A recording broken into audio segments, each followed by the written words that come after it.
session, finish the retreat. But before we get started, I wonder if anybody had any last final questions about the meditation practice that you might want some clarification on.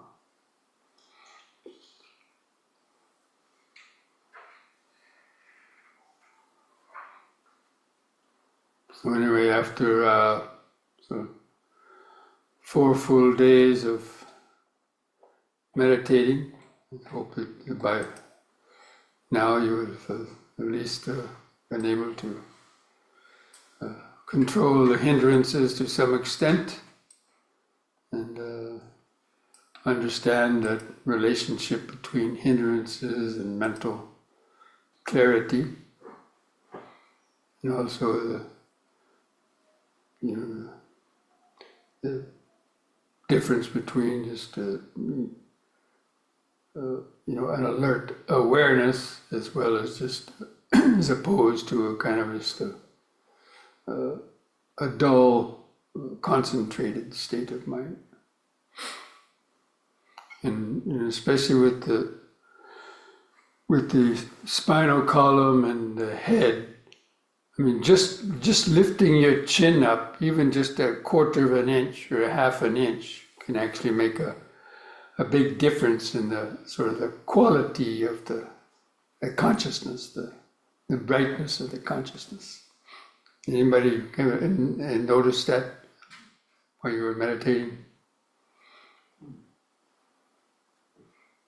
So that's why it's a good practice on every, in the pauses between the breaths, just to, check that, because the gravities, we don't even know it, but you can lift the chin up, but within 1 second it's back down, you don't even know it, even a little bit.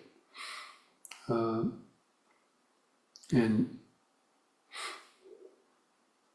that gravity of the spine, there's a center of gravity of the head and spine over the base of the spine. And it's kind of that point where the body could either go forward or go backward. And that is ideally to be able to find that spot and then hold the attention there and try to keep that sort of that outline of the body in the mind's eye, because that would include the chin as well as the natural inward curve of the lower spine. So maintaining that, provides for the optimal flow of harmonizing energy in the whole nervous system, and also keeping the optimal state of alertness. So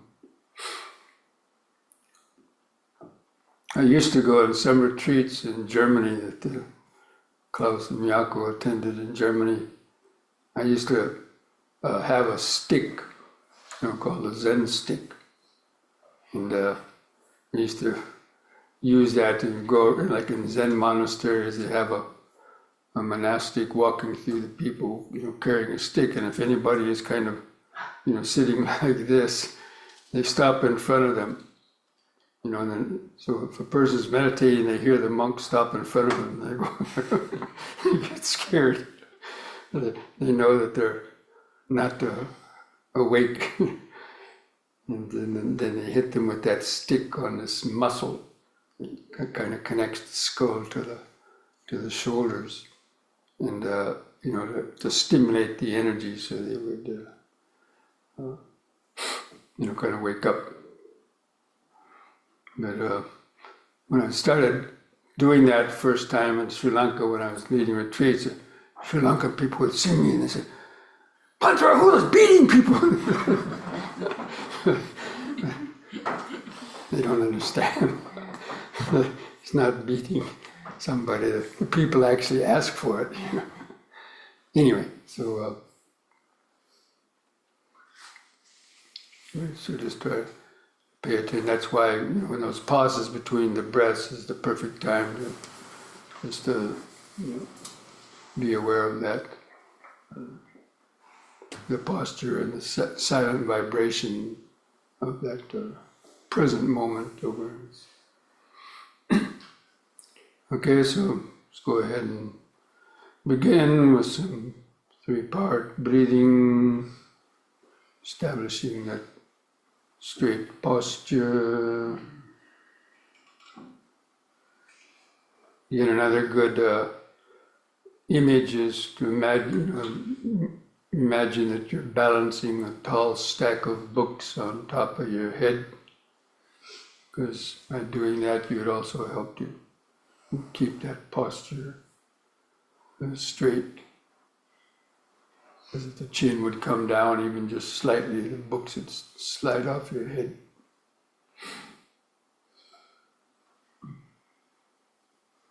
But at the same time, the posture should be relaxed, not rigid.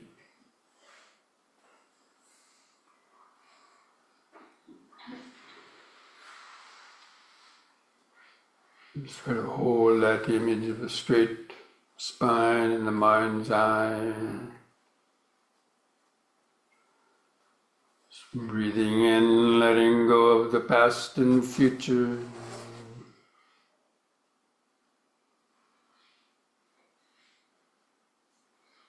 Breathing out, sitting here and now. Feel the last bit of air go out.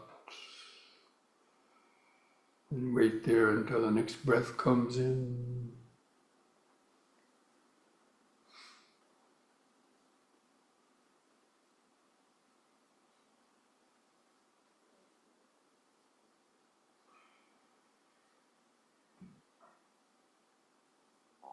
Just lift the chin up until you notice a very subtle kind of light come into the mind.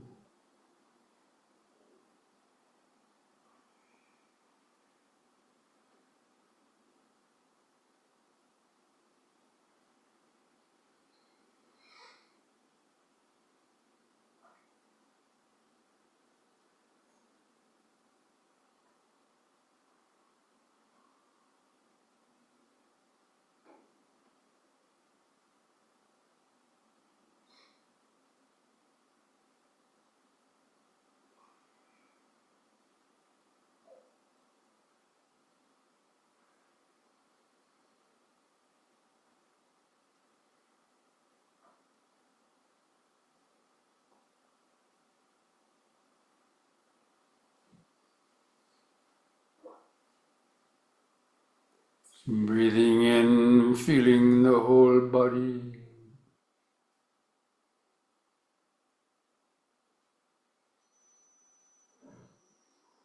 Breathing out, feeling the whole body.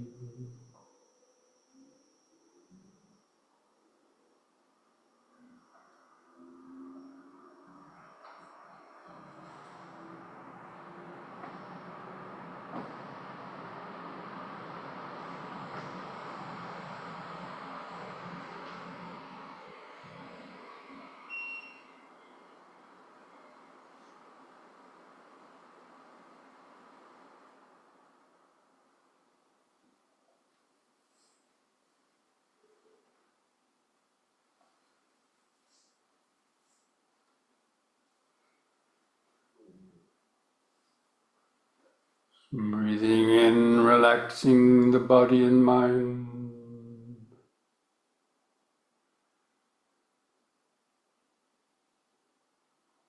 Breathing out, relaxing the body and mind.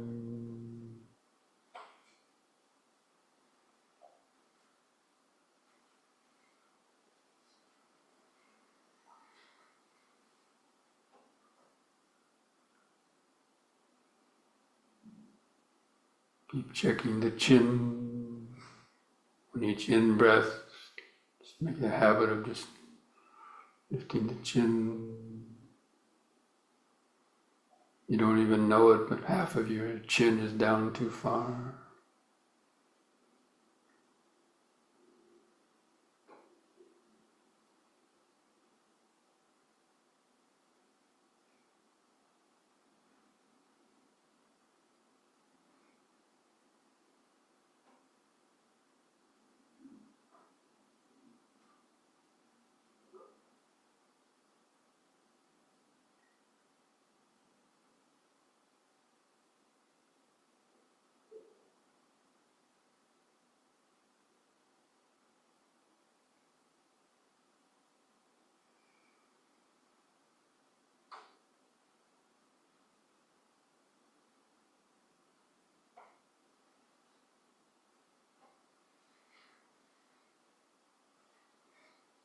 See how many individual little sensations you can notice in just one expanding in-breath.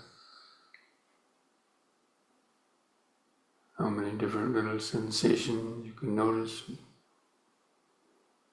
on the contracting out breath.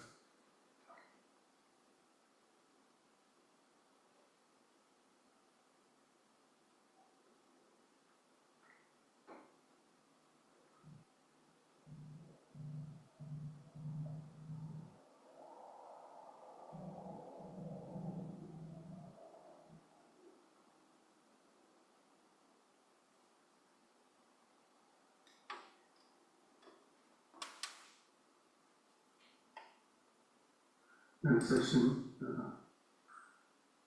finished the retreat.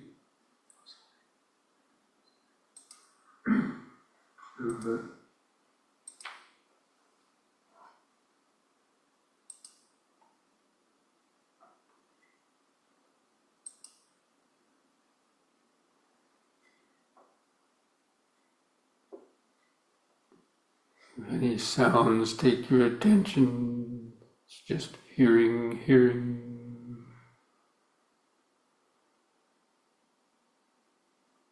Perception creates an object out of that sound.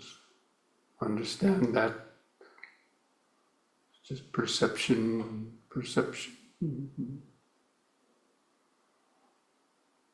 Thinking.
Just turning up the power of the mental microscope.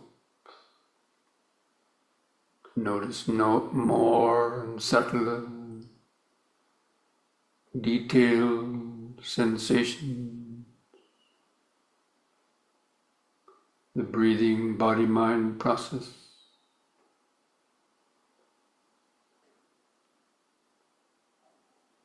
As they are occurring moment by moment. breath by breath.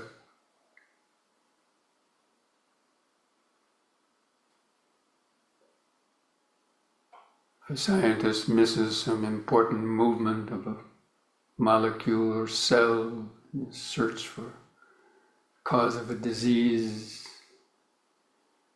might make his research much, much longer or confused.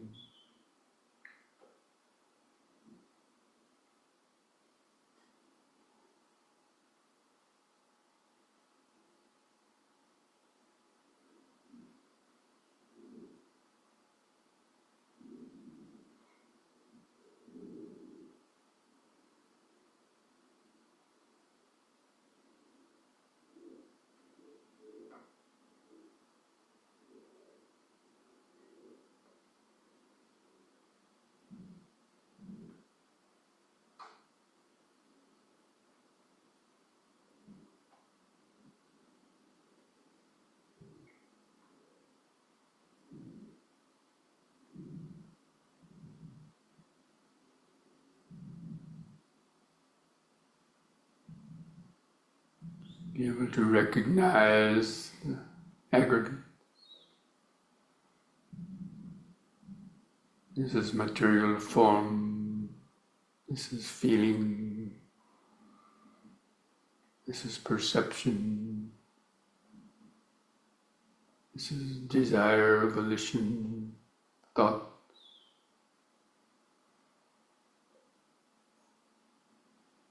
That's the ego consciousness, and how they're connected.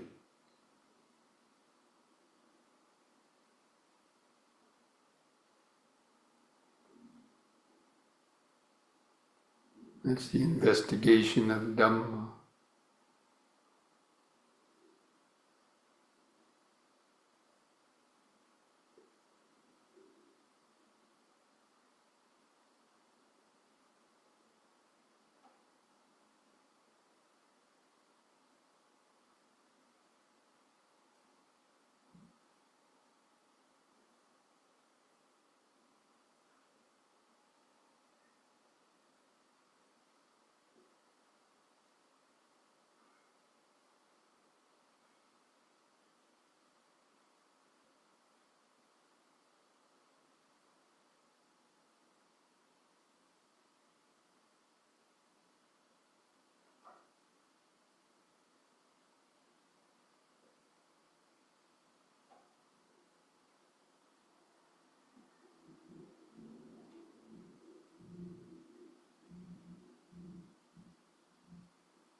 From time to time, take a few 3-part breaths to re-energize,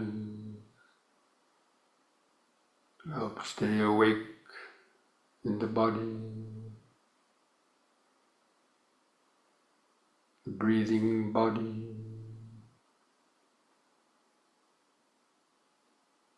breath by breath, moment by moment,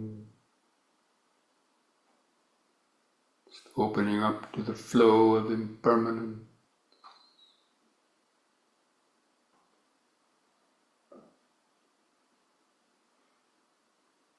Body sensations, sounds, thoughts, urges.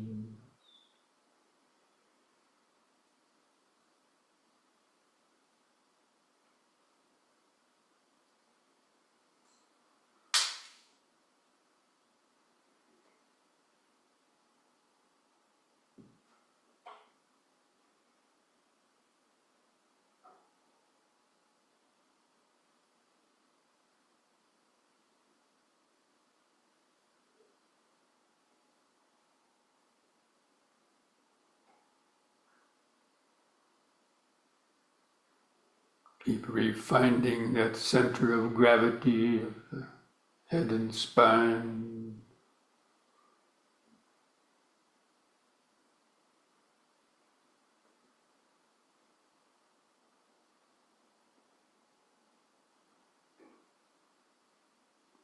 An alert body equals an alert awareness.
bring up that image of the nervous system being like a spider web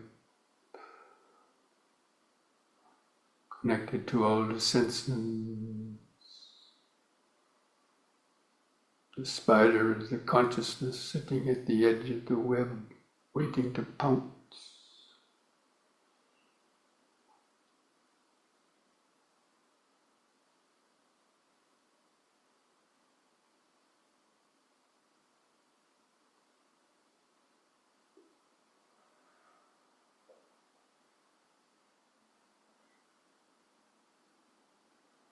We're just watching the vibration,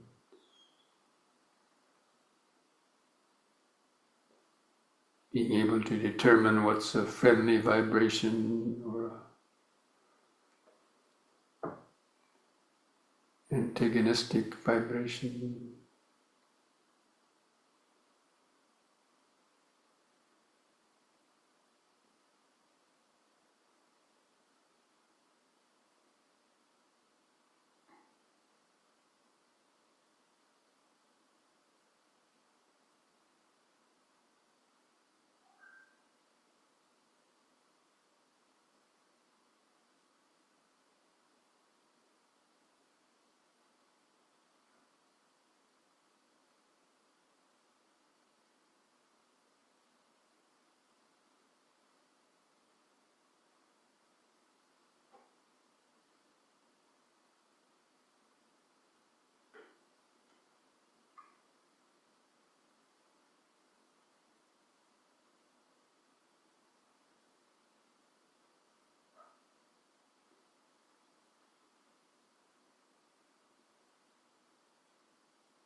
If the jhana factors are in the mind, understand that jhana factors are there.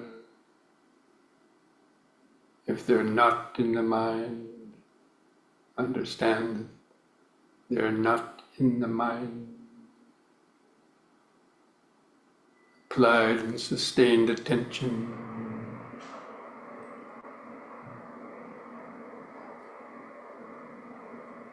Rapture and happiness.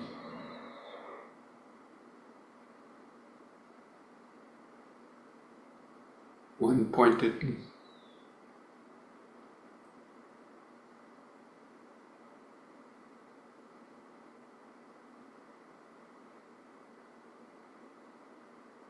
If they're not there, how do you get there?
You get to that point with good awareness, detached awareness of impermanence.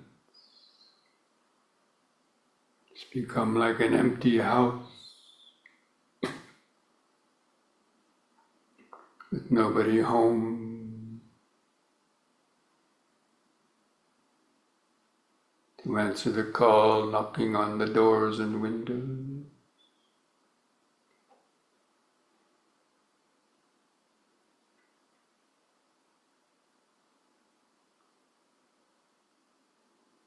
There's a sensitive microphone in the house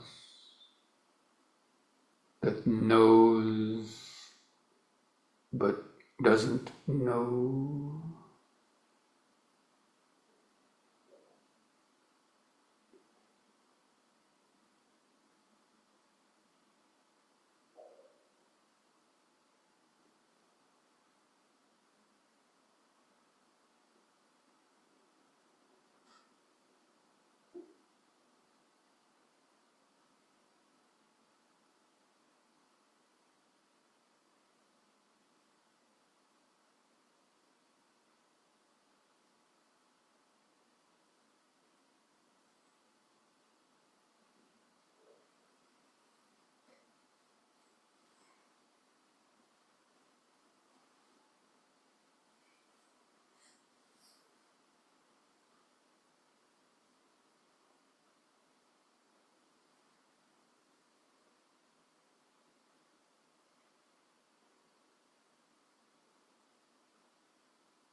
Now, in the last few minutes of the meditation, let's shift our attention to cultivating thoughts of friendliness, kindness, best wishes towards our own body and mind, spreading that out to all other beings. So just continue to watch your body and mind sitting there. Just look upon your own sitting, breathing body with a kind eye,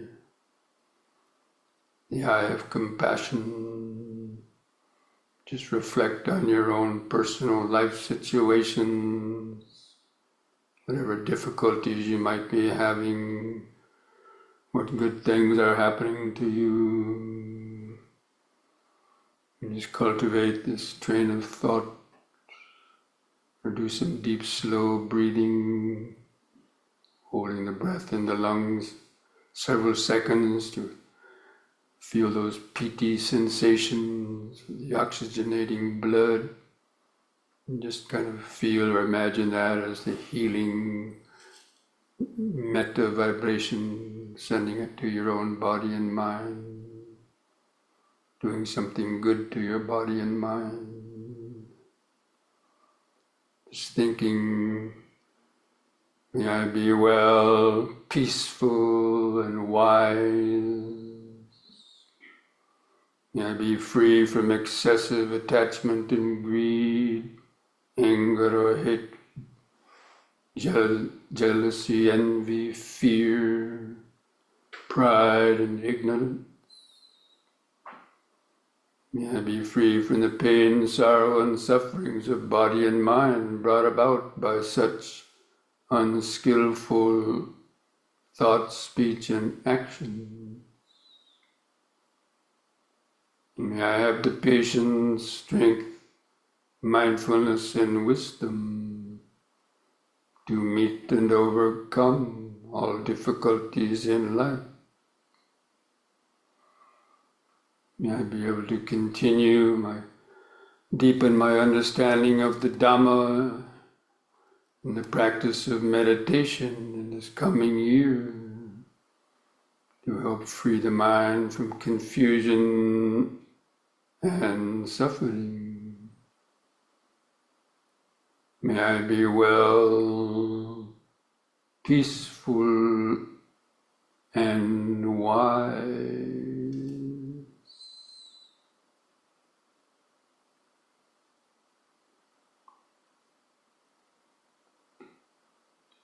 And spreading these thought vibrations further afield, remembering all the people that you live with, family members, relatives, good friends, people that you see every day in the work or in the shops, ordinary people that are struggling to make ends meet and find happiness in the world. So may all of them be well, happy and peaceful, free from greed, hatred, fear and ignorance, free from self-created pains and sufferings of body and mind due to their unskillful thought, speech and action. May they also have the patience, strength, mindfulness and wisdom to meet and overcome all difficulties in life. And if they haven't already, may they also have the opportunity to hear the teachings of the Dhamma, to learn and practice meditation, to help free their minds from confusion and suffering. May they be well, peaceful and wise.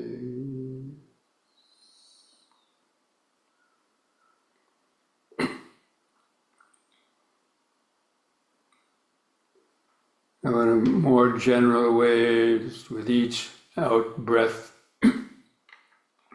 with each heartbeat, Just imagine these same thought vibrations going further outward across the fields, through the towns, over the mountains and valleys, through the cities, gradually spreading out across the whole state, the whole country, even across the ocean, to surround the whole earth.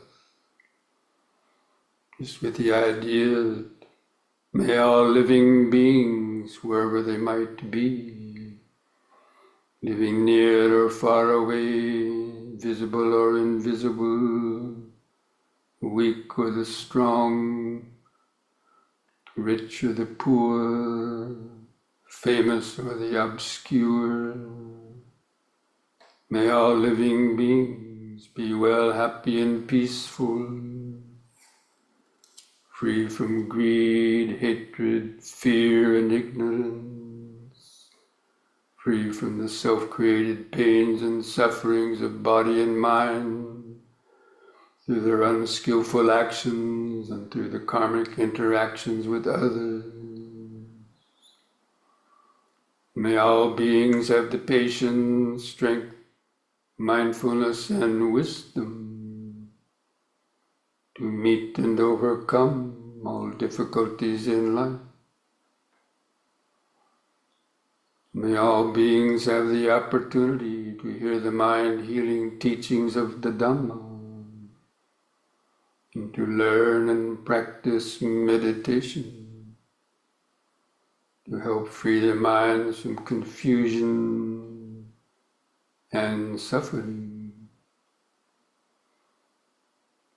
May all beings be well, peaceful, and wise.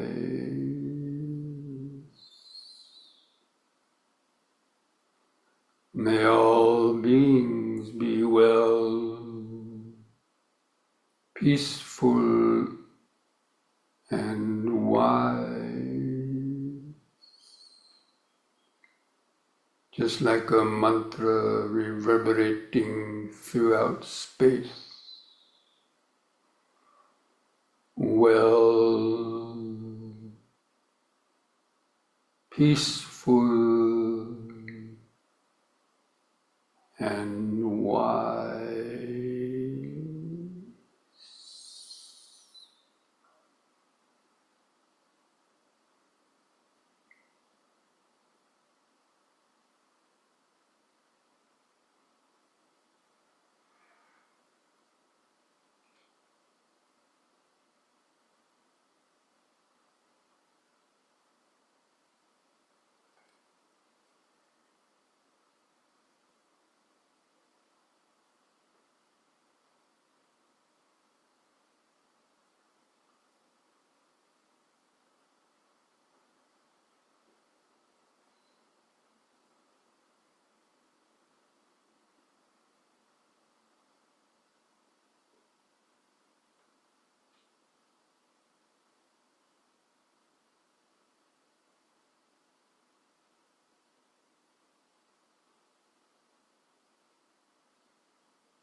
Now to finish the meditation, I invite you to join in chanting the word sadhu 3 times slowly, as we've done before, using the breathing, doing the chanting on a long out breath. Take a deep breath.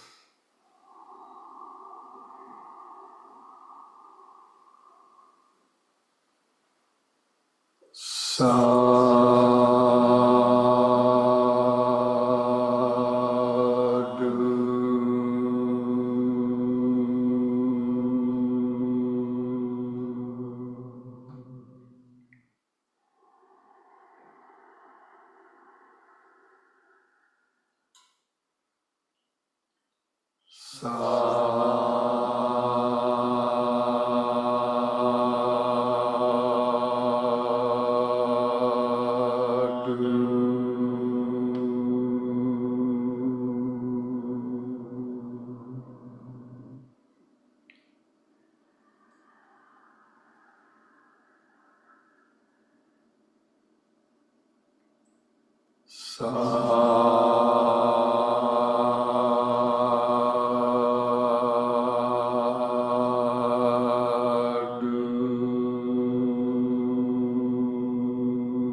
Mindfully place your hands at the edge of the knees.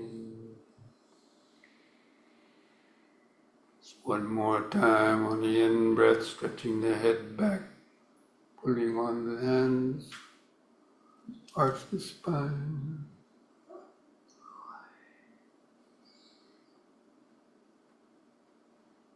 Lifting the head up on an in-breath, pressing the chin to the top of the chest on the out-breath.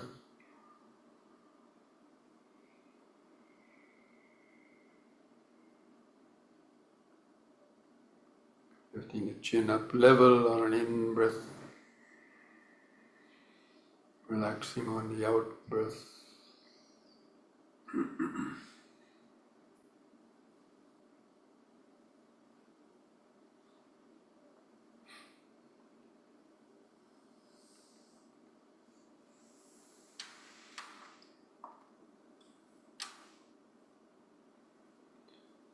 Okay, now just mindfully stand up and do a few minutes of standing awareness with some three-part breathing, just to relieve any build-up of discomfort in your legs.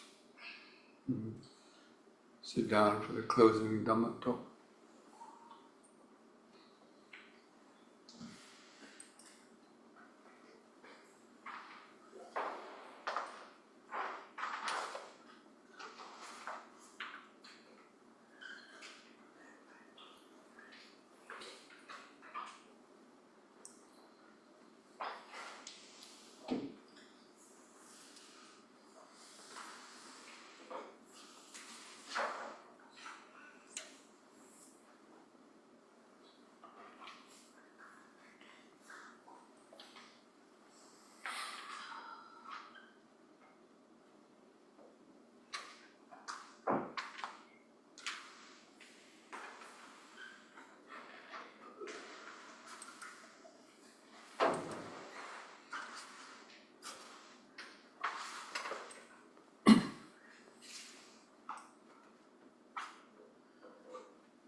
It'd be nice if people could move up closer toward the front. People that are in the back sit closer together for this. Just move your sitting places up.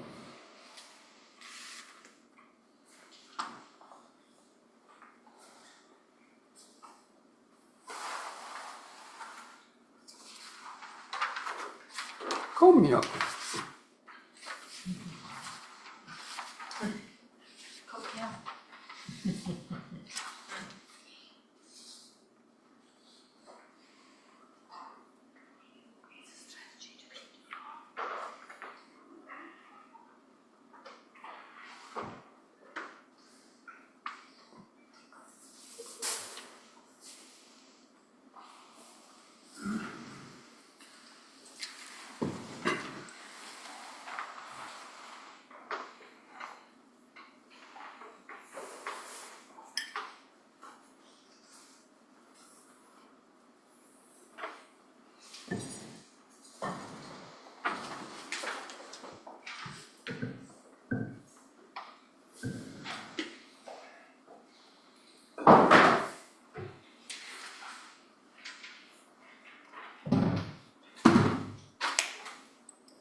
Somebody left that door swinging. Olga is there. Olga is coming. Oh, somebody's there.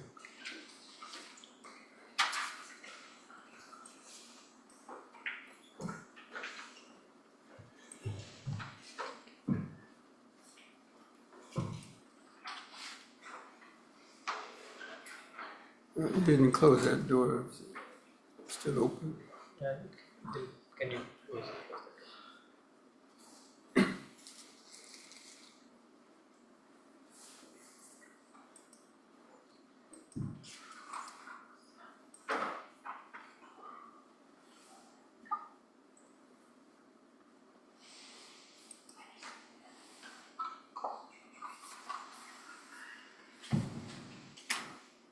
Okay, friends, so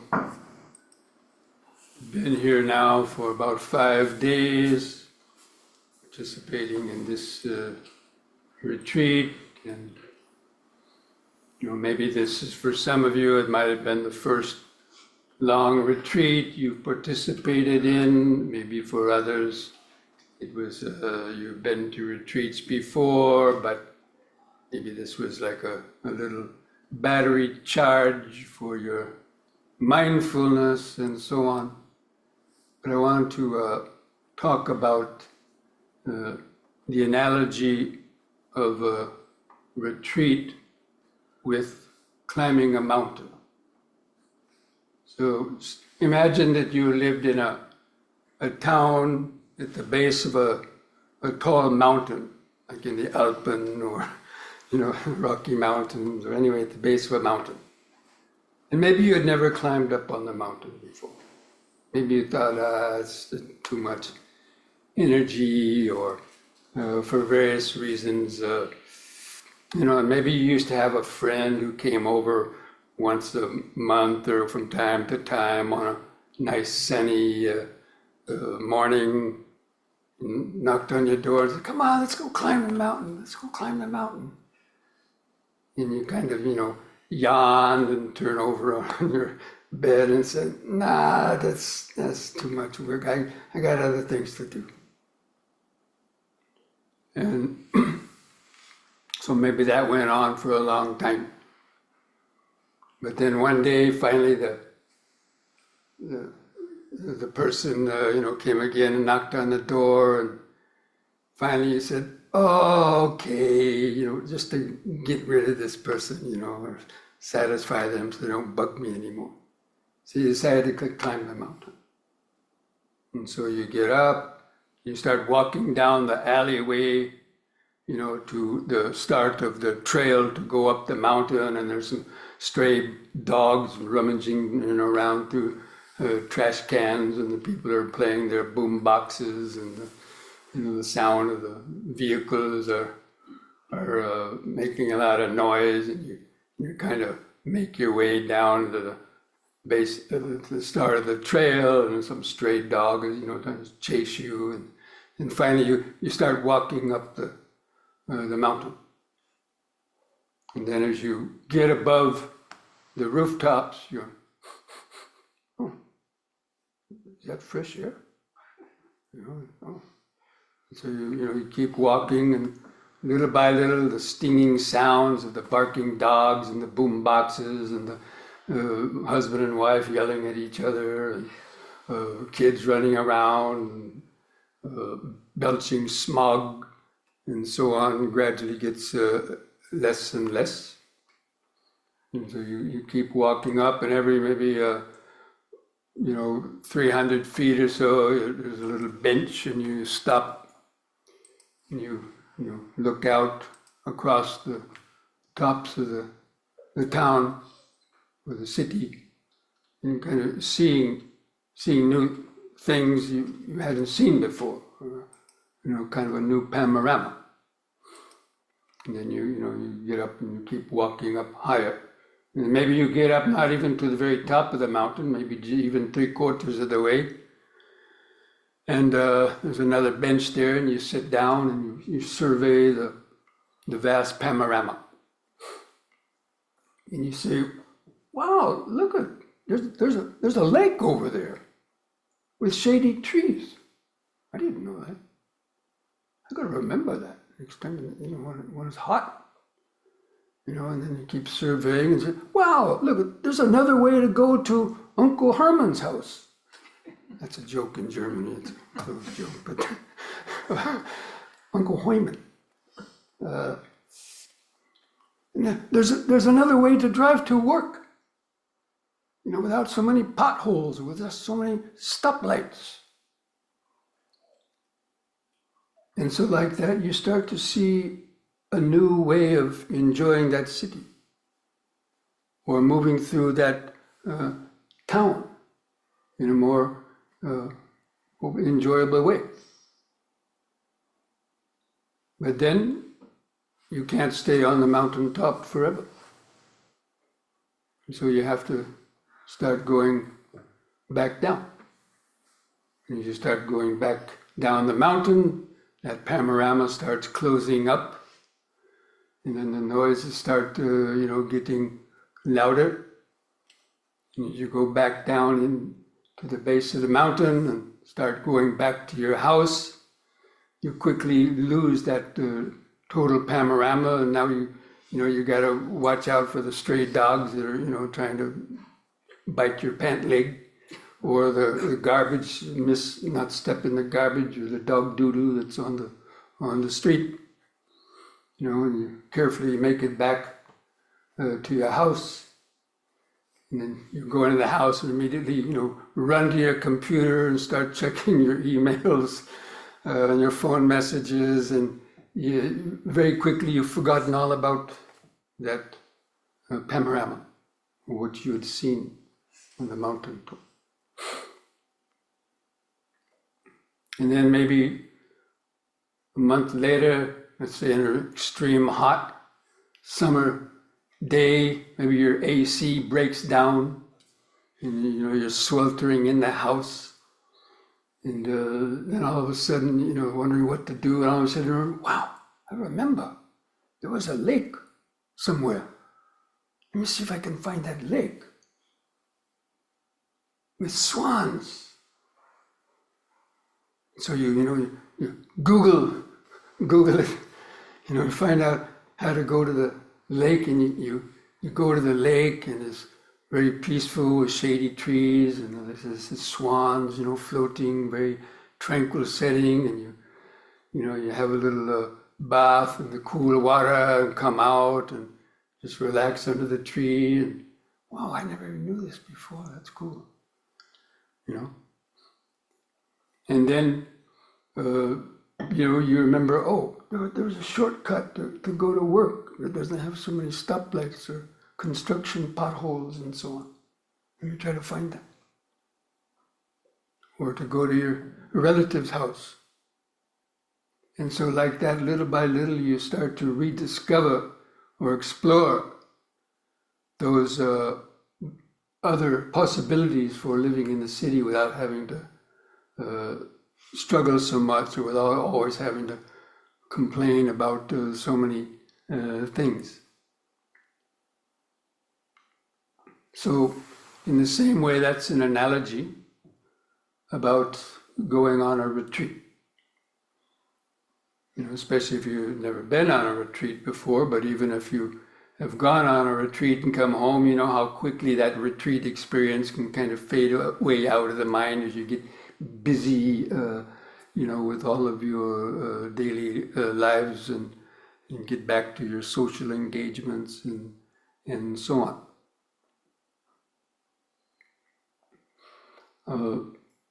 And hopefully during the retreat you might have discovered the new possibilities for living in your own body and mind, such as maybe 3-part breathing.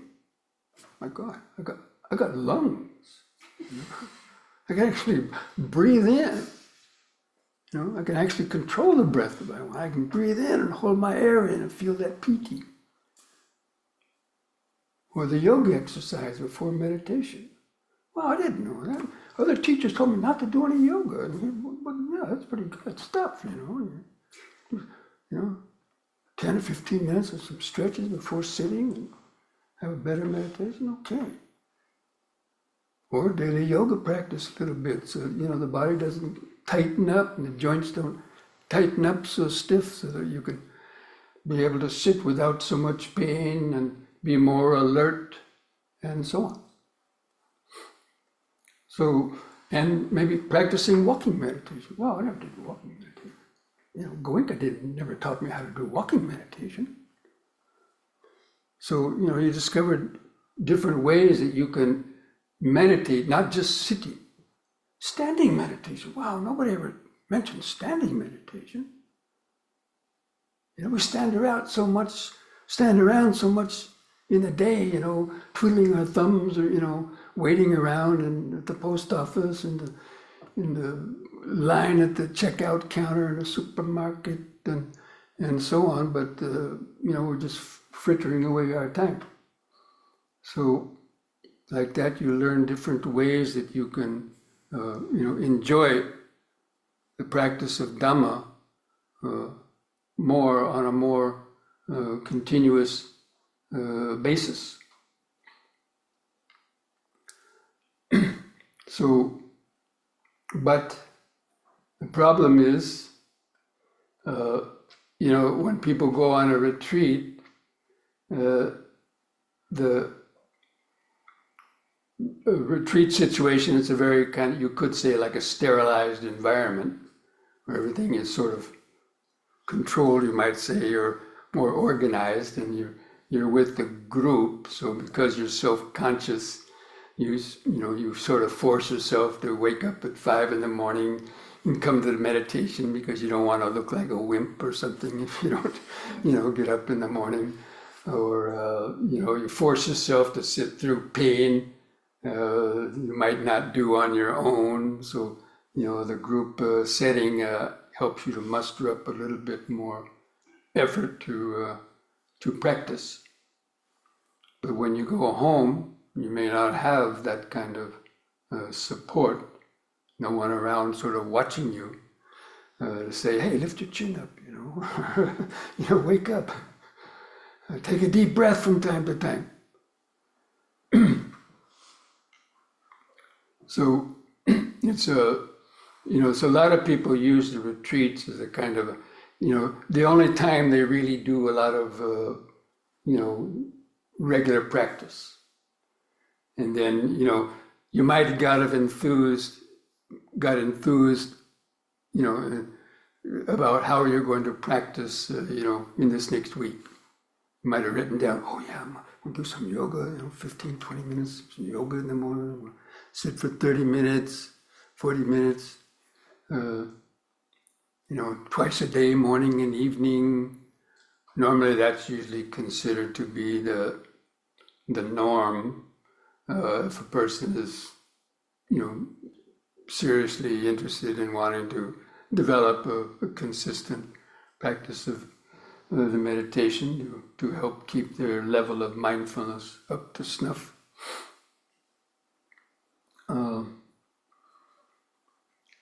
But so when you go home and you don't have those conditions, maybe you do meditate for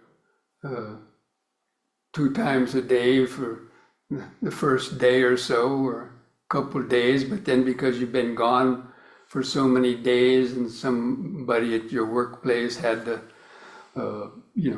take over, do your work while you were gone, now you have to catch up. That person went on a vacation, now you have to work overtime to catch up on that, or one of your neighbors had to watch your pet sit, your dog or cat, and now you have to do that, and so you find the time kind of, getting awake.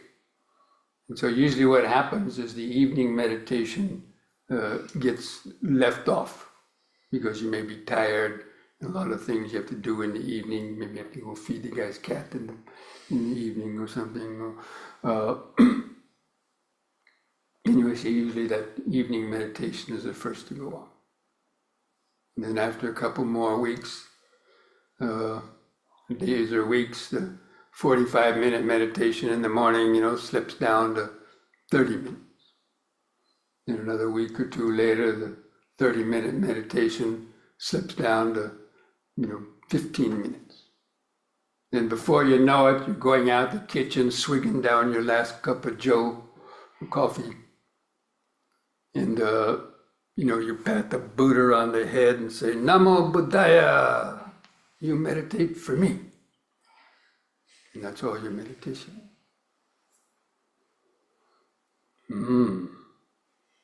Oh yeah. Sound familiar? Okay. Unfortunately, this is all too common a scenario, and that happens. And that's why people use the meditation practice as a kind of a crutch. It's funny that, people come to meditation usually because of a medical reason.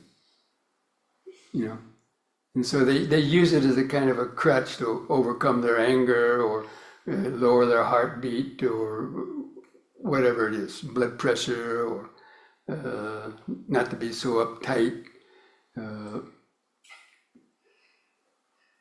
And so they use it as a crutch, but not seeing the point of the meditation is that meditation isn't a cure-all, it's a preventive.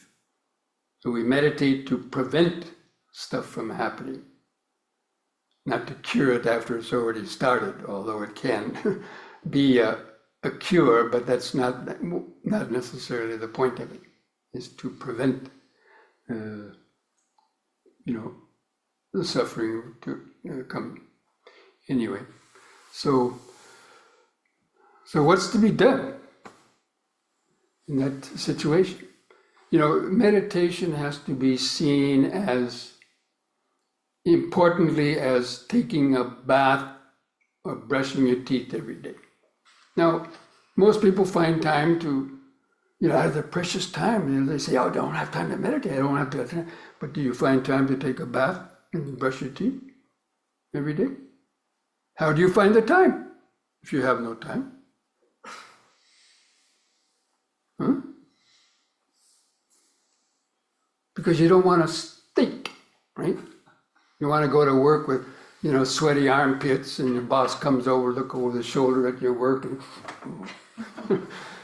or you don't want to go to work with a piece of spinach hanging between your teeth. So we do those things to make ourselves pleasing to others, to keep the body clean, but what about our mind? What is the stink of the mind? You probably know certain people that are always, I won't use the words, but always complaining about everything, not even having a good thing to say about anybody, and just always kind of antsy, and they're kind of like a time bomb waiting to go off, and they're always criticizing people and so on, or conceited and things like that. So, you don't like to be around those people so much, right? So,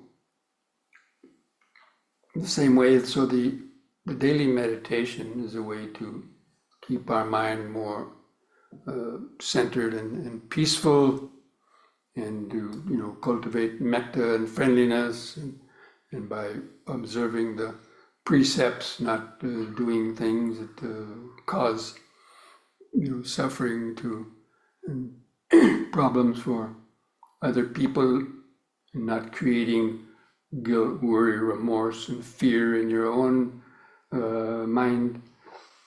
But to do that takes mindfulness. So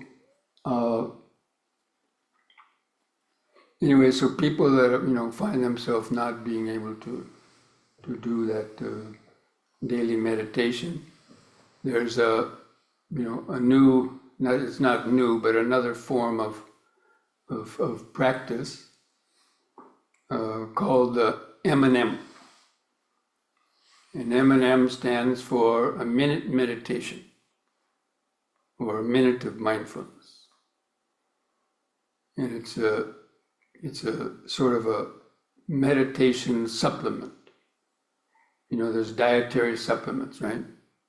So if you're deficient in iron, you take an iron supplement, or vitamin B12, or one a day vitamins.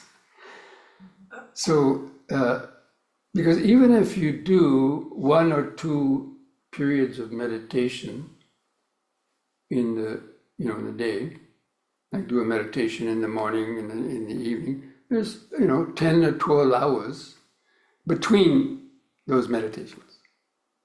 And usually your meditation that you do in the morning, the effects of that, the obvious immediate effects probably usually wear off within a few hours.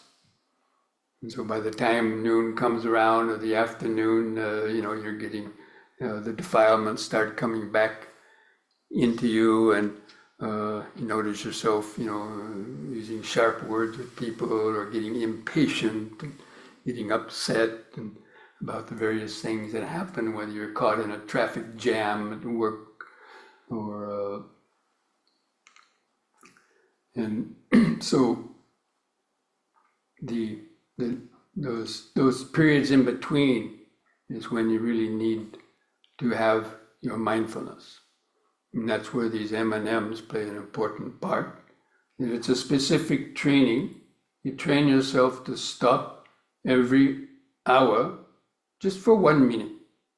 And you can set a beeper on your watch. Of course, now they have these insight apps and meditation apps that will allow you to do that. And there's one person who comes here quite often. He has a quacking duck or something, or some kind of thing that makes a signal, even when we're having a conversation, and we just stop and freeze, and just bring our attention to the body. So wherever you are, even if you're standing is probably even the best time to do it, because usually in standing you're moving about, rushing here, rushing there. You just finish one assignment, you turn around and rush to do something else. And so to break that rush to the future, just to freeze in your tracks,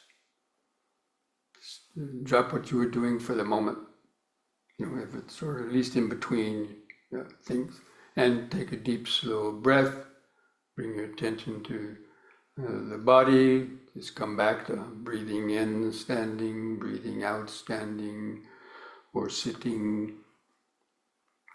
Hold the breath in for a few moments to allow that oxygen in the lungs to get out into the bloodstream, and just take a few deep, slow breaths like that. Even just 3 slow, deep breaths is already 1 minute.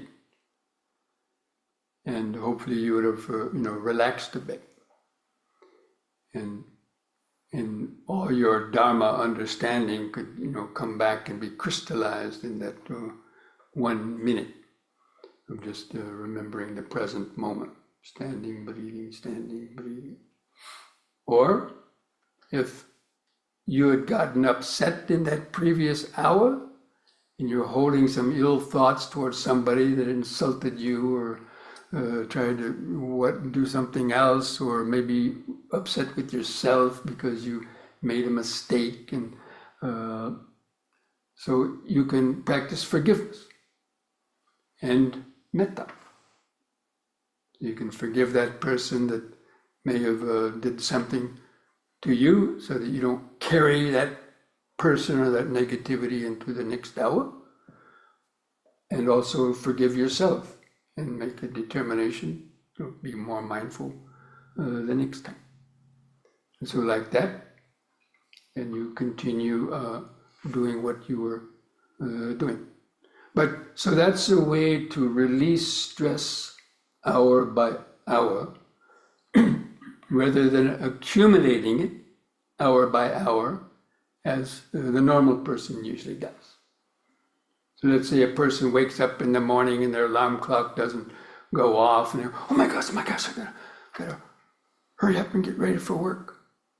So they, jump off the bed and try to race toward the bathroom and trip over something left on the floor the night before, maybe by their partner or their child or something. You get angry. Why'd they do that? And maybe you hurt your arm or leg, and get upset. Then anyway, you go to the bathroom and maybe you reach for, you realize somebody used the last of the shampoo, and you get upset about that. Then you go down to get breakfast, and then maybe the toaster's broken or the coffee machine doesn't work. You're getting upset, or you go open the fridge and somebody drank the last of the milk. So all these little kind of, little bits of tension, they kind of add up. And you go out to the car, the car won't start, or your EV battery isn't dead, or the bus is late. Garage door doesn't open. Yes, and you get to work and the janitor at night misplaced your pencils, or the computer network is down, and all these frustrations are mounting up. Then around 10 o'clock in the morning, you get a call from the doctors or email from the doctors saying that test that you got, came out positive, and, or you get a call from the police station that your teenage son or daughter, got in a fight at school, or was caught with drugs or something like that. Or, you go in to clean up your child's room and you find this bag of marijuana. What is that? Of course, now it's legal. Anyway, so all these moments of stress, they add up. And usually the average person doesn't stop and consciously try to release them. And so by the end of the day, they're a frazzled wreck. And then they have to stop at the pub on the way home to get a drink, or at the massage parlor to get a massage, release the stress from their body. But so the M&Ms can take the place of that. Because that's really where the rubber meets the road, is in the daily life. That's where you're creating probably 90% of your karma, especially the negative karma, and accumulating the stress. Now you create good karma sitting in your quiet little room, meditating, each day, but the amount of unmindful actions and stress you accumulate during the day, probably, if you had to put it on a scale, would be more heavy on the stress part. And so that's why those M&Ms are important, because look, anybody can stop for a minute. If I asked you to stop in the middle of the day, hey, let's sit down for 20 minutes. 20 minutes, but I got a meeting, impossible. Got to take my child to the soccer game. But if you ask them, can you stop for 1 minute? They might say, well, 1 minute? Well, well, 1 minute, I mean, you'd have to feel kind of foolish to say you can't stop for 1 minute, right? Because we waste so much time during the day rereading the newspaper, because we're trying to read the newspaper and do something else at the same time. You don't understand what you read, so you have to read it 2 or 3 times again, or that email. And so you wind up wasting more time because of your unmindfulness, and you're rushing to do so many things that you would if you were just did it mindfully the first time, maybe a little bit slower, but you do it well and not to make a mistake. Or in your rush, you trip and fall down, knock something over and break it. You have to spend several minutes or longer cleaning up a mess like that. I mean, how many people have done these kind of things? Or know people that have done them? And so if you add up all the time that you would save by just slowing down and being a little bit more mindful and practicing these M&Ms, you'd probably find out that it at least evens it out, or even you're much more effective. So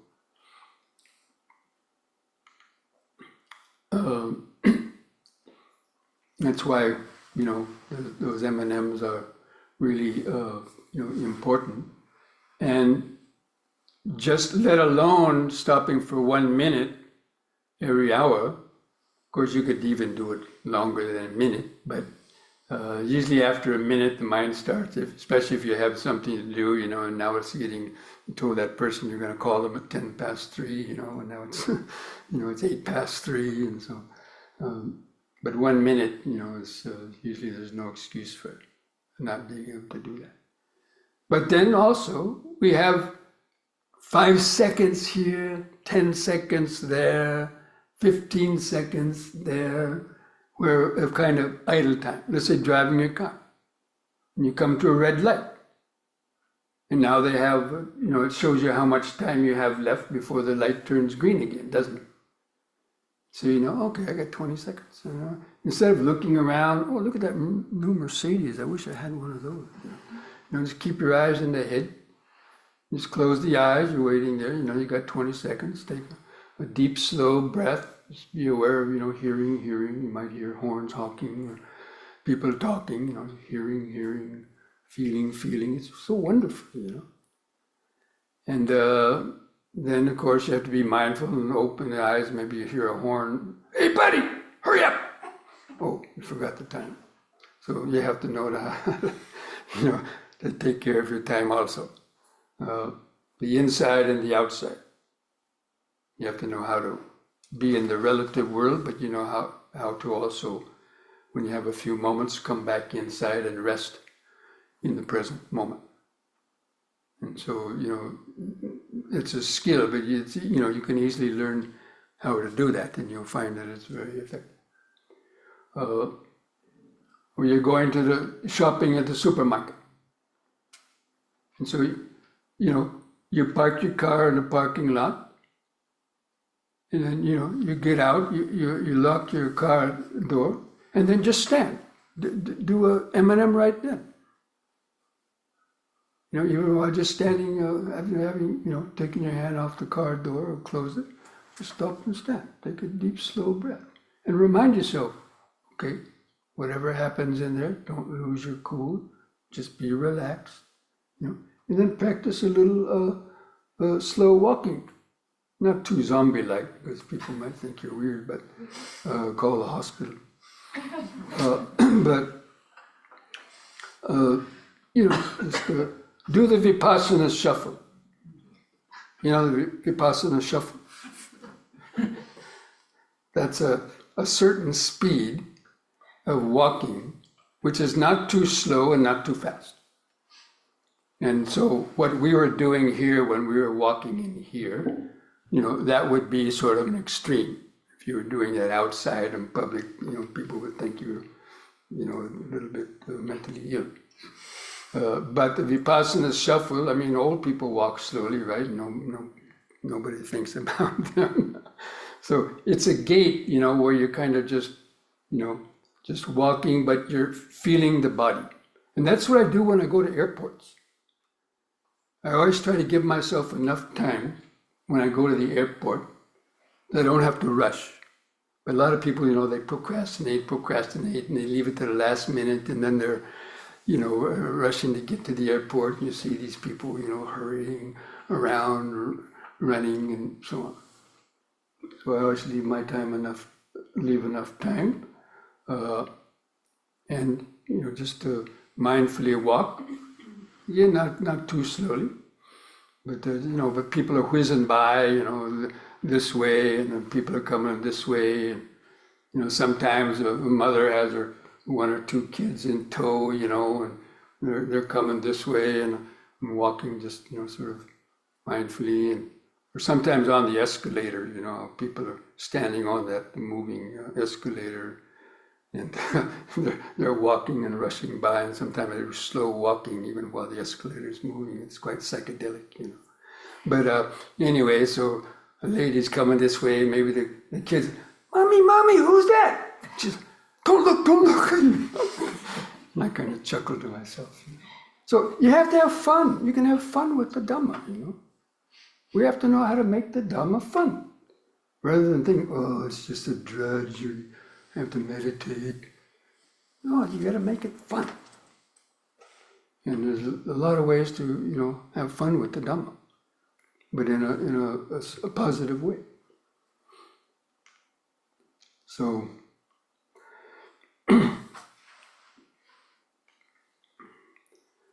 and again, let's say you're standing in the checkout line, and you have your 15 items or less, right? You got about 10 or 12 items in your cart, so you're going to the line that says 15 or less, and then you see a lady with a full cart, and maybe you were standing there, and there was a little, and she starts to try to get into that gap. You can see your reaction, You want to say something instead. If you're mindful and practice compassion. Maybe she's got a couple kids at home waiting for dinner, right? Give her a break. Please.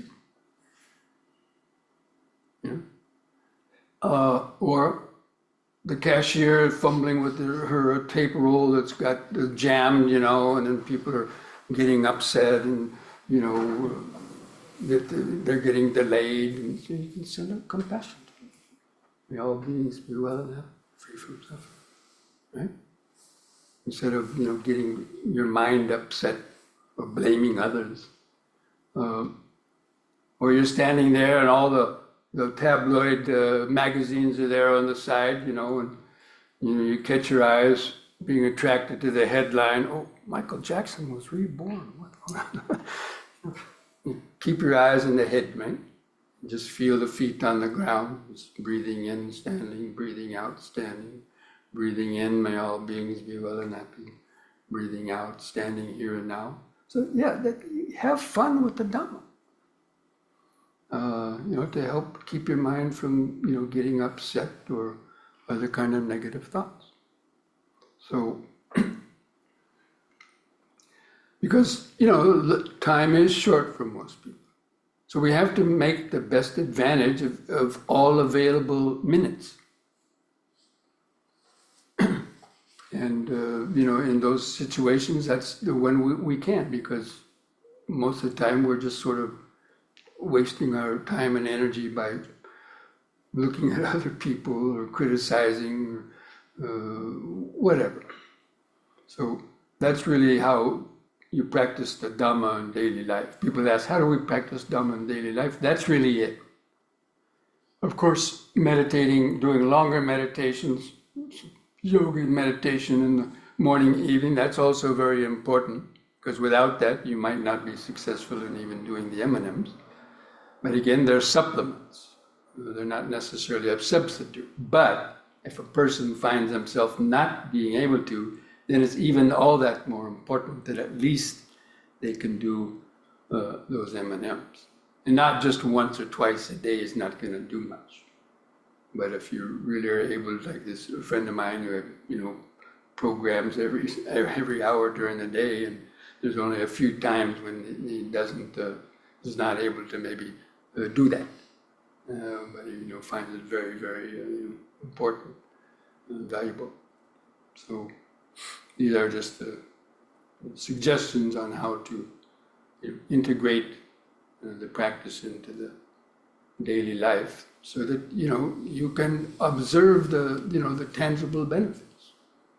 And it's mainly of being able to stay more composed and centered and relaxed longer and longer during the day, and having the mindfulness to note when you're getting upset and to remind yourself, okay, it's no big deal, it's impermanent, just relax, take a deep, slow breath.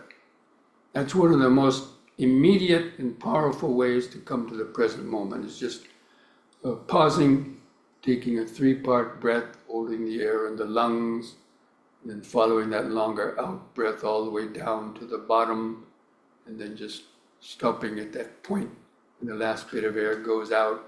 Feel that vibration of the present moment, and be aware of the next breath coming in. Even just doing that for one breath, it's almost like a miracle pill. And it doesn't cost anything. And you can do it virtually anywhere. Sitting in the seat of your car, standing in your kitchen, anytime. Even when you're in a meeting, maybe at your work site, you don't have to close your eyes.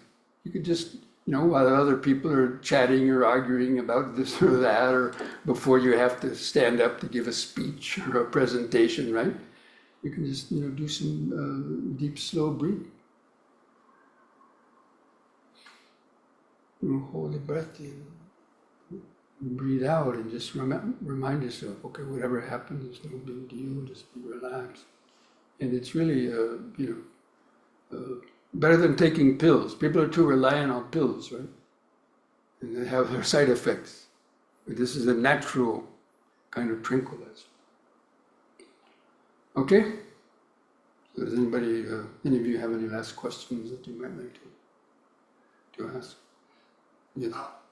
During the guided meditation this morning, you mentioned something about being aware of the friendly vibrations and the antagonistic vibrations.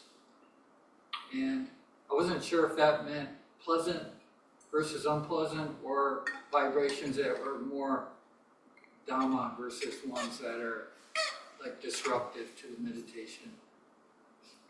Well, probably a little bit of both. Maybe the antagonistic wasn't the most appropriate word, but basically, friendly vibration means one that you like, or pleasant vibration, like feeling the subtle little, tingling sensations in the body, or just that peacefulness, as opposed to getting irritated by an itch or a noise that's going on. So something that's creating an agitation in the nervous system. That's what I would have meant by an antagonistic vibration, as opposed to just a peaceful vibration. Just be aware of sitting and breathing, hearing. Pleasant vibrations can also be a hindrance too, right?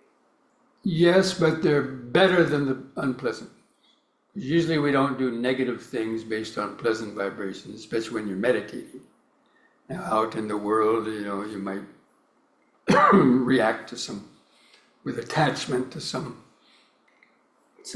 pleasurable object that you want, and then maybe do something but usually the unpleasant ones are the ones that we create most of our negative karma with, and they're probably more frequent than the pleasant ones.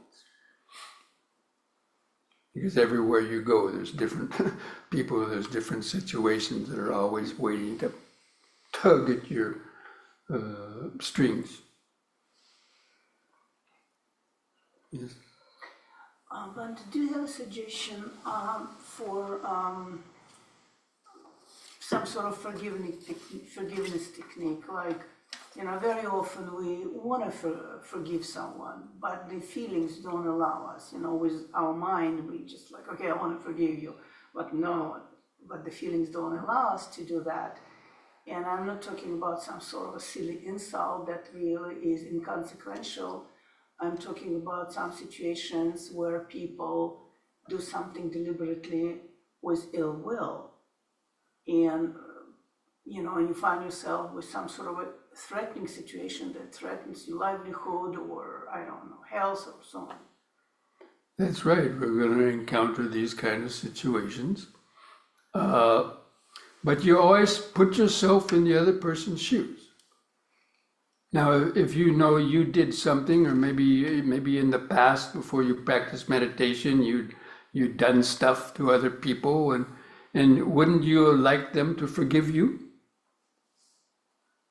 Would have you liked somebody to forgive you if you knew you did something wrong and you knew you made a mistake, and they keep on, not forgiving you? So yeah, you'd like somebody to forgive you. So then you've got to practice that yourself. And you have to understand, most of the world out there is not practicing the Dhamma, not in the way that we understand it. Not trying to consciously control their thoughts and emotions and weaken their greed, hatred, and delusion.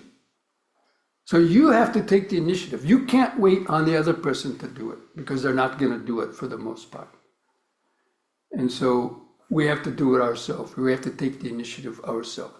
And we practice Dhamma really for our own mind, not that we're going to change somebody else. You can't change anybody else, really. You can only change your reaction to what people are doing or saying to you. And sure, you can send them metta, may they be well and happy, free from, but that's not going to mean they're going to be free from it. But we're doing that for ourselves, not so much for them, to relax our own negativity and resentment. But as soon as something happens, like during the day, these M&Ms, that's a time to practice forgiveness. You had some incident there in your office where, something happened or some tension. And usually two people, they always think that they're in the right and the other person's in the wrong, normally. And so you might think that they should, ask for your forgiveness first or apologize. No, you take the initiative. And, it may shock them, even though they know they did something wrong and you're kind of making amends. It might get them to think, what am I doing, So, we can't wait for the world to change. We can only change ourselves. And we can only change ourselves in the moment when it's arising. To have that mindfulness and also the clear comprehension and apply the right effort. There's 3 pillars of the Eightfold Path, okay? And we talked briefly about the Eightfold Path yesterday, about right view and right intention, right thought. But I think you all know what the Eightfold Path is. But there's 3 most important, what Bhante Gunaratana calls the 3 pillars of the Eightfold Path. Like if you had a house with 8 pillars in it, the 3 of them were the most important, one at the ridge pole, one out at the ends, and those are right understanding, right effort, and right mindfulness. So when something happens, the right understanding understands this is a wrong action, or if you have a thought coming into your mind, the understanding will say, this is a wrong action, like wanting to tell a lie. And then do the effort to abandon that impulse to tell the lie and do the opposite, tell the truth. And then the same with any other kind of thing. Maybe an angry thought comes in your mind, thought to get some revenge. You have right understanding, understands, this is imbued with anger and is an unwholesome thought. This is wrong thought.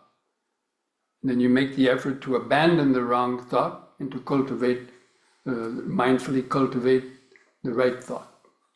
So in that way, that can be applied to all the other aspects of the Eightfold Path.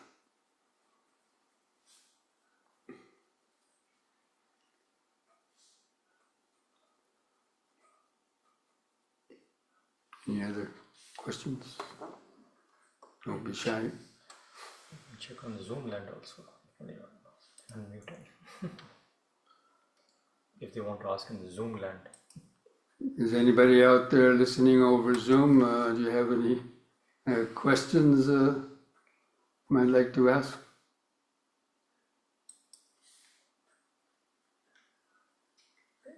Bhante, do you know how you said to have the chin level to the floor? So how about when I sit there, concentrate on being level on the floor and going back a little bit?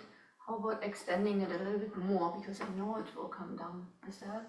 Well, I mentioned that once or twice during the meditation. I said even, raise the chin up even a little more until you see a light.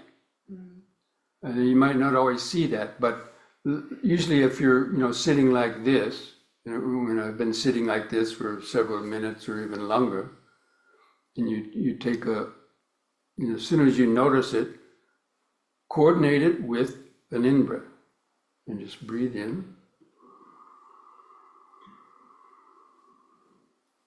And then even, keep going up a little bit higher than level, and you might be like, a light bulb was pulled on in your mind. May or may not be that dramatic, but it can be very subtle. And, try to hold it that way. But, usually gravity is going to be bringing it back down.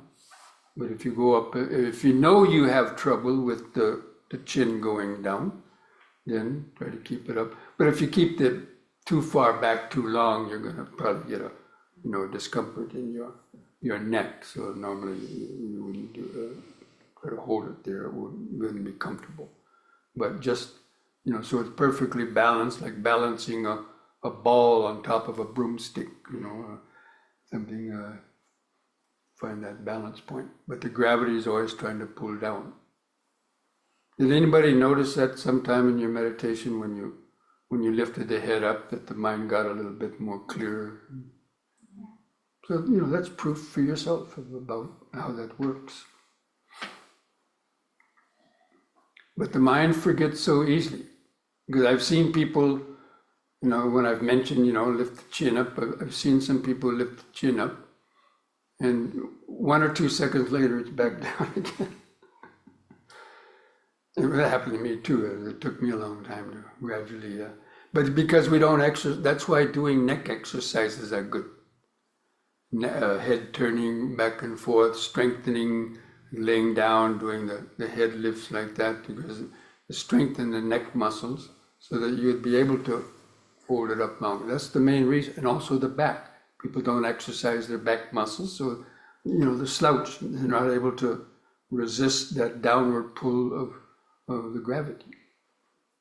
And that's why doing things like the yoga exercise is such a help, especially for people that really want to try to improve.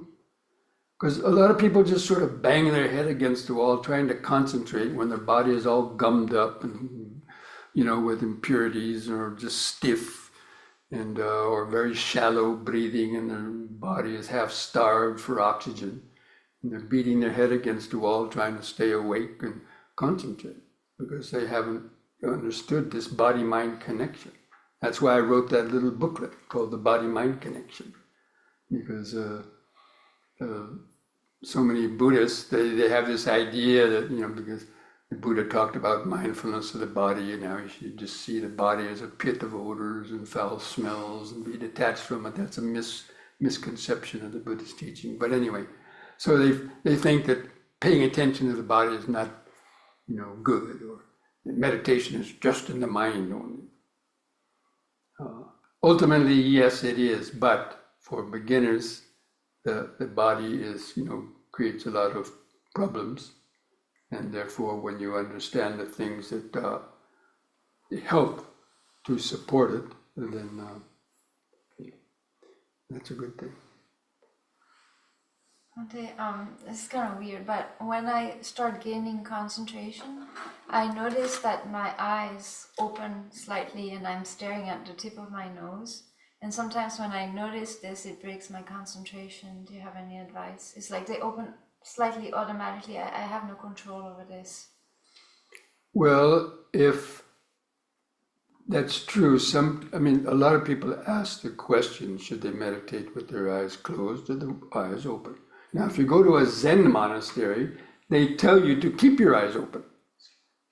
But usually they're staring at a pure white blank wall where there's no distractions. So, so that kind of defeats the purpose, right? So usually in Vipassana, we suggest keeping the eyes closed because we want to first get focused inside. And so, you're struggling to develop your concentration, so you need all that ability to, try to feel, the sensations and in the breathing, because there's the bigger distractions come through the eye. There's a lot of craving to see. So you'd be looking at things and looking around if your eyes are open. So usually closing the eyes. But if you do gain a good state of concentration, They open by themselves. okay, slightly. well, even if they do or they don't, you can also just let the eyes open a little bit. But don't look out them. So you're trying to look at the nose, don't I'm look not, out it. It's just suddenly I notice that I'm staring at it. I'm not trying Then to look at it. don't stare at it. Okay. Keep feeling your body down here. Leave the eyes open, but keep your attention somewhere else. And so if you're able to do that, a kind of an emptiness will arise, because here your eyes are open, right? But no energy is going out of them, because your energy is still connected to something else, some other sensations. And so because of that, there'll be a hollow kind of sensation like there's a hollow in your brain, there's nothing inside, it's kind of hollow, and there's awareness. So you can deliberately, if you do gain a good state of concentration, just for the effect of it, just try it, just letting your eyes open and see if you're starting to look at, but don't look out them. Keep your attention still fixed down here. That's why I think that using the breathing, focus of attention on breathing in this part of the body is a better place to focus rather than on the tip of the nose, for a couple of different reasons. That's a matter of opinion or preference, but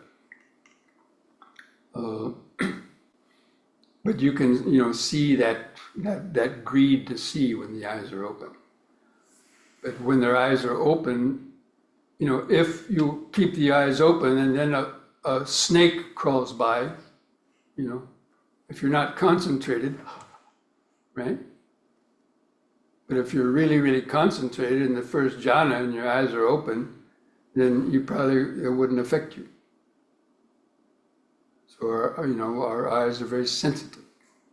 And that's why usually we suggest people close the eyes first, get concentrated first, and then if you need to open them, or you have to keep them open when you do walking meditation anyway, right? So that's the way in the walking meditation, you're focusing on the movements of your feet, but your eyes are open because you don't want to stumble or something like that. So but you're already in a state of concentration while you're doing the walking, your eyes are open. So not to get so wanting to be looking around at things. I don't know if that answered your question or not. But. No, the question is that first of all, I don't even realize it's my nose until after a while. I just see this thing, and then when I realize I open my eyes, I close them again. But that split just between, it's like there's a slight loss of concentration from the time I notice. So tape your eyes shut. Not really. I don't know. That's your problem. I can't explain it. Everybody's going to have a different little quirk, a thing that happens to them. But maybe because you've learned this technique of focusing here for a long time, and so it might just be a habit of I haven't, that happens, you know. yeah, it's like my eyes got crossed. But sometimes, if you're meditating also, see, usually it takes effort to look at your eyes. And you're looking around and you're perceiving and your mind's identifying every object. That takes work. And that's based on the desire to see. So, you know, when you close the eyes, that desire that's going out of the eyes now becomes available for concentration. Or it might pronounce your other senses, like you hear more acutely. Or you might notice your thoughts even more, because now you got more attention centered inside. It's not being wasted out your eyes. And so you feel more of other things. And so that's good for developing the anicca sanya, being able to feel more and more sensations just arising and vanishing, noticing subtler thoughts and movements through the back of the mind. That's how you develop this, get tuned into the flow of present moment awareness. I was wondering, did Veena come yet? Bhante, I have a puzzling question. Does anybody know did Veena come? Does anybody know? No, I didn't see anyone. I'll go look. I'll just see if there's a car. Okay. Bhante, I have a question. I don't know how to ask that. Can someone get enlightened by following mindfulness for at least 7 years? That's what the Buddha said. Yeah, in Satipatthana Sutra it says, but is it mindfulness alone or do you have to do... No, it's right mindfulness. Not mindfulness alone. It has to be right mindfulness with clear comprehension. Sati sampajanya. That's something that a lot of people, they talk about mindfulness. Yeah, people can be mindful, but it may not be right mindfulness. The Buddha taught right mindfulness. And that's accompanied with wisdom. And all concentration has to be accompanied by right view, right thought, right action, right mindfulness. If it's right concentration, it has to have those supporting factors. Daily, like for 7 years, but it doesn't have to be like 24 hours, right? If you want to attain in 7 days, then at least 19 hours. You get 5 hours of sleep, but the rest of the time, be aware without missing a heartbeat. She left all the food on the tables and then left. Oh, really? Oh. Shada. Yeah, shada.